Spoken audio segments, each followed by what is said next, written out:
why do retirees feel depressed after retirement?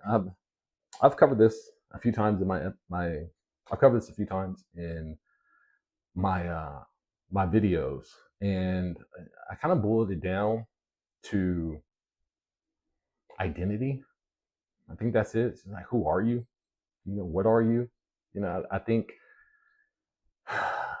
there's not many times in our lives that we get a chance to really ask, who are we outside of what people want us to be? So when we're kids, our parents tell us who we should be and what's right and what's wrong and how to dress and how to date and, go to school and learn and all this other stuff. And then when you become an adult, you get married. It's like, okay, I'm married. Now I have kids and I need to teach them how to be great people, and you're working and, you're following their mission statement, their vision, you're making money, and you just really don't know who you are. So, you're a CEO, you're a doctor, you're a lawyer, you get these titles and people tell you who you are. You know what I mean? And you start associating yourself with it. When you meet people, they go, who are you? Or what do you do? You're like, oh, I'm a doctor, I'm a lawyer, I'm a financial advisor. Well, nobody ever says, my name's Elijah.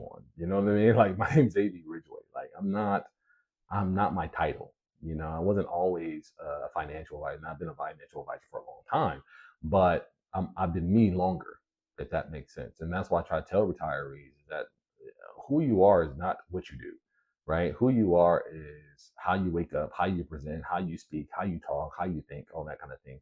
And I think they feel depressed because the world has kind of built this illusion. And I don't want to go on a rant here, but I talk about this in my videos as well. It's like this false friendship, right, that we associated with our job, because the two elements of friendship is proximity and shared interest. So you're just around these people 40 hours a week. You have a shared interest of working, trying to accomplish a goal, whether you're an engineer, a doctor, or whatever.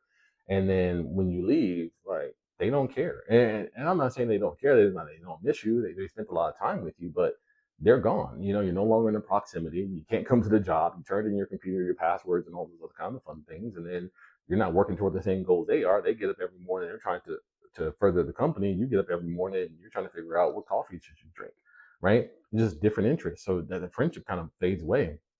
And it's kind of surprising that we don't think about that. Like, God has put us in those situations before. Think about this. Like, when you're in school, you're in elementary school, did you go to the same junior high you went to, all your friends in elementary went to? No.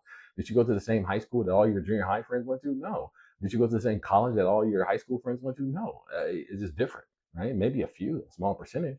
But then what happens to those friendships? They just slowly fade away. And for us to think that the job is going to be any different, I just think that's delusional. And the only reason it's delusional is just because we just don't know. We just never thought about it. We never sat down and said, man, I never thought about that. But, the last time I spoke to somebody, I didn't know that was going to be the last time, because we make all these promises. I'll see you later, or I'll see you next time, or I'll see you next week. And next week turns into 2 weeks, and 2 weeks turns into 2 months, and 2 months turns into 2 years, and 2 years turns into, I haven't seen you in over a decade. Right. And I think that can cause a little bit of depression, especially if you have nothing to go to. It's one thing if we have something else to move on to, right? We quit a job, we go to a new job, we're excited, we have a new income, we have new friends, new proximities and interests. But when you're retired and you're stuck at home, it's like, where did I go? Who do I associate with now? Who are my real friends? And I think that's why there's a huge part of depression. And I think too, people understand it's the last leg. It's the last chance to actually do something. So a lot of people feel like maybe they didn't accomplish their goals that they wanted to during their work life, and that there's no way that they're going to accomplish that in retirement. So that's also can lead to a little bit of depression and sorrow. Solitude. People have moved on. Kids have grown up. So you're not waking up taking people to school. You're like, what do I do with 40 hours of my time? And you can feel lost. And now you're forced to face your fears. You're forced to face who you are and what you are, and that can be hard. So, my recommendation is do it now while you still have a support system, while you still have a job, while you still have people around you, and start associating yourself with who you are and not necessarily your title. Disassociating yourself with who you are and just say, hey, listen, this is how I make money. This is how I support the life that I want. It's whether I'm a financial advisor or a doctor or whatever it may be. my main goal is just to support the life I live, like who's a reader, somebody who likes to go out there and go walking and enjoy life and be around true friends and true family, that you don't need proximity and shared interest because, your proximity is your neighborhood or your family bond or things of that nature. Okay. So that's kind of light idea why some retirees feel depressed, and then also too they realize money doesn't make them happy. So they retire, they got $3-4 million, they're a millionaire, but I mean at that point, I mean who are you bragging to?